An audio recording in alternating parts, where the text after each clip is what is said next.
सीधा सीधा कोर्ट में जाकर खड़ा हो जाइए, केस लड़िए, लड़ते रहिए, अंत का पता नहीं है। यही होता है आजकल के इन झूठे केसेस के अंदर। कहानी इस तरह से बना दी जाती है, हुआ तो कुछ नहीं था पर बहुत कुछ हो गया। 498A डोमेस्टिक वायलेंस और 125 सीआरपीसी इसी झूठ की एक बानगी होती है।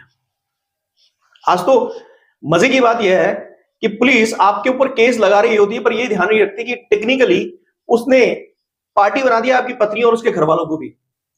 पर ना तो वो उसके ऊपर कोई कार्रवाई करती है और ना ही उनकी दी हुई इंफॉर्मेशन और उनकी लगाई हुई एफआईआर की कंप्लेन को सीरियसली लेती है, जिससे कि उन्हें भी अपराधी बनाया जा सके। हर पति के झूठे 498 के केस में पत्नी पूरी तरह से अपराधी बनी हुई होती है। इवन अगर उसको गौर से देखा जाए उस एफआईआर को, तो वो पति को किसी भी हालत में फंसाने की पोजीशन पे नहीं होती है, बल्कि खुद उस एफआईआर के करे हुए क्लेम या दावे के आधार पर खुद अपराधीन होती है और उसका पूरा परिवार भी होता है। पर ना पुलिस को इसका होश है और ना पुलिस इसका दावा पेश करती है।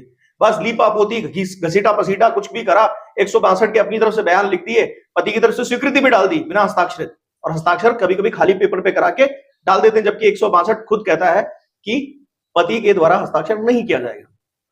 खैर, वो एक अलग बात है, पर मुद्दे की बात यह है कि अपराधी को भी तो अपराधी साबित करो।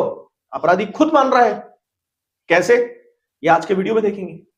इसीलिए दोस्तों एजुकेटेड करना चाहते हैं हम लोग, एक मिशन पर हैं इन झूठे केसेस के खिलाफ हम, और हम आपको एजुकेटेड करके ये माहौल बनाना चाहते हैं कि झूठे केसेस किसी हालत तक कम हो, अंत तक आए अपने। आप लोगों को हम इन वीडियोस के थ्रू, और फिर इसके बाद अगर स्पेशलाइजेशन चाहिए तो फिर हमारे कोर्सेज के थ्रू बहुत मजबूत करने की कोशिश करते हैं। इन कोर्सेज में आपसे पहले जितने भी लोगों ने ज्वाइन किया है, कॉन्फिडेंट है, स्ट्रांग है, बहुत अच्छा काम कर रहे हैं अपने केसेस के अंदर, मेहनत कर रहे हैं, हमारी टीम भी उनके साथ लगी रहती है। काफी लोग हाई कोर्ट और सुप्रीम कोर्ट तक अपना केस लड़ रहे हैं, उनके वकीलों के थ्रू भी लड़ रहे हैं और खुद भी लड़ पा रहे हैं। अगर खुद भी लड़ रहे हैं तो बहुत अच्छा परफॉर्म कर रहे हैं। समस्याएं सबके सामने आती हैं, मगर समाधान जब मिल जाता है तो समस्याओं को कभी समस्या मानना आदमी बंद कर देता है। जब सोल्यूशन उसको हर वक्त टिप टू टिप मिलता रहता है तो उसे दिक्कत नहीं होती है किसी भी तरह के केस को फेस करने। अगर आप भी इन कोर्सेज का हिस्सा होना चाहते हैं तो दिए गए व्हाट्सएप नंबर पर डिटेल लीजिए और ज्वाइन कर लीजिए। आप इस वक्त कानूनी समस्या में समाधान चाहते हैं, आपको लगता है कि मैं एक उपयुक्त व्यक्ति हूं जो इस तरह का समाधान दे सकता हूं, तो दिए गए व्हाट्सएप नंबर पर डिटेल ले लीजिए और ज्वाइन कर लीजिए अपॉइंटमेंट के लिए। आप सीधे सीधे एक चीज को समझ लीजिए, आपकी पत्नी जो है वो एक बहुत बड़ी गंभीर समस्या को लेकर कोर्ट में गई है, जिसको कहते हैं दहेज की डिमांड। पर मजे की बात यह है कि अगर उसे देखा जाए तो आपकी पत्नी कहीं भी उस दहेज की डिमांड को ना तो साबित कर रही है, इन्वेस्टिगेशन में पुलिस ने उसके अंदर कोई भी सबूत नहीं लगाए हैं। हाँ, इन्वेस्टिगेशन नाम का चोंचला ढकोसला जरूर हो गया है, मगर रिजल्ट उसका अगर ढंग से टेक्निकली कानून के आधार पर 151 से लेकर अगर हम 170-73 तक देखें तो ये चीज हमें सॉल्यूशन नहीं देती है। इस तरह की इन्वेस्टिगेशन जो आप लोगों के झूठे केसेस में होती है। फिलहाल डीपी3 की बात करते हैं। डीपी3 जो है वो दहेज मांगने और देने दोनों के ऊपर है। अगर किसी ने दहेज दिया है या लिया है उसके ऊपर आधारित एक केस है। पत्नी वहां स्वीकार करती है कि लड़के वालों ने हमसे दहेज मांगा, पुलिस वहां इस बात को स्वीकार करते हुए उन पर बकायदा चार्जेस लगाती है। मगर क्या लड़की वालों को 41 का नोटिस दिया? क्योंकि डीपी3 तो उन पर भी लगेगा, खुद पुलिस ने माना है। आपकी किसी की एफआईआर में देख लीजिए, डीपी3 जहां लग गया वहां दोनों पक्ष पार्टी बन जाते हैं। डीपी3 का मतलब ये है, दिया भी गया है, लिया भी गया। जब दिया ही नहीं गया तो लिया कैसे गया, और जब लिया गया है तो दिया भी गया होगा। तो देने वाला कौन? लड़की, और लेने वाला कौन? पति।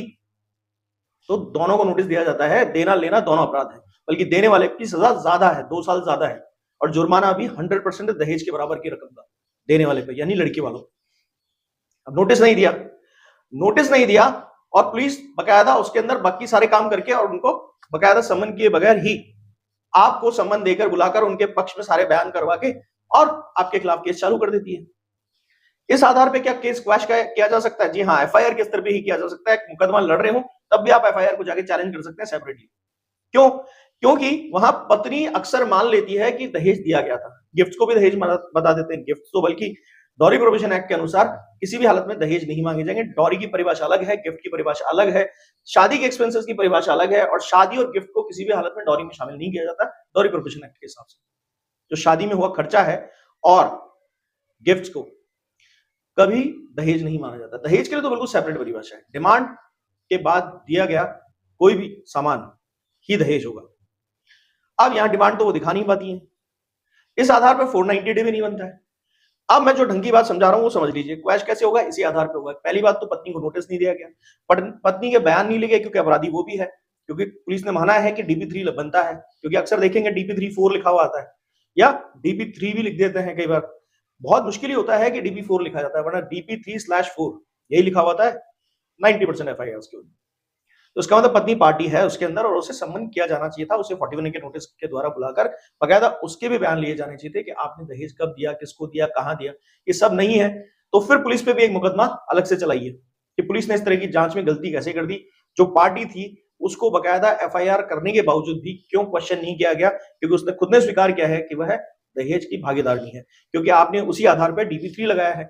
अब ये कैसे लगाया ये तो पुलिस जाने, पर आपके लिए तो रास्ता ये हो गया कि बनता है केस। इस आधार पे बहुत सारे केसेस अक्सर क्वैश कर दिए जाते हैं, खारिज कर दिए जाते हैं कि पत्नी को पार्टी क्यों नहीं बनाया गया। यहां पर सबसे अच्छी बात ये होती है, जैसे ही आप ये केस इस तरह से लड़ना शुरू करते हैं, पुलिस पीछे हटती है कि नहीं साहब, अगर नहीं दिया तो नहीं दिया, तो फिर लिया भी नहीं। और इसके साथ पार्टी भी पीछे हटती है, साहब हमने दहेज नहीं दिया, दहेज नहीं दिया, जिसने आपके खिलाफ दहेज का मुकदमा लिखा है। तो जब नहीं दिया तो आप कैसे पार्टी हो गए? तो ये इतना सिंपल है, सुनने में जितना सिंपल है उतना ही इसको सॉल्व करना आसान है। हाँ, ये थोड़ी उम्मीद कम रखिएगा कि ट्रायल कोर्ट जिसने इतना गलत फॉल्टी इन्वेस्टिगेशन पे फॉल्टी कॉग्निजेंस दे लिया है, वहां उम्मीद मत कीजिएगा, वहां सर मारने से कुछ होने वाला नहीं है, वहां रिजल्ट आने के चांसेस 0 है। क्योंकि जब इतनी गलती होने के बाद, कॉग्निजेंस का मतलब है संज्ञान, यानी कि एक विशेष प्रकार से लिया गया ज्ञान जिसके अंदर कानून की पूरी समझ होती है, तब बकायदा कोर्ट में बैठे मजिस्ट्रेट या जज साहब ये समझ पाते हैं कि किसी केस को लिया जा सकता है या नहीं लिया जा सकता। और अगर लिया जा सकता है तो उसके उनके पास पर्याप्त कारण खुद कानून के आधार पर होने चाहिए, और अगर नहीं लिए गए तो संज्ञान भी फॉल्टी है। पर क्योंकि आप वहां पर जाएंगे ये बताने कि साहब आपने ये गलती नहीं देखी और नजरअंदाज किया, तो इनडायरेक्टली वो उनके ऊपर आता है। तो इसलिए अक्सर हायर कोर्ट्स में जाने में या अपीले कोर्ट्स में जाने में ज्यादा फायदा होता है।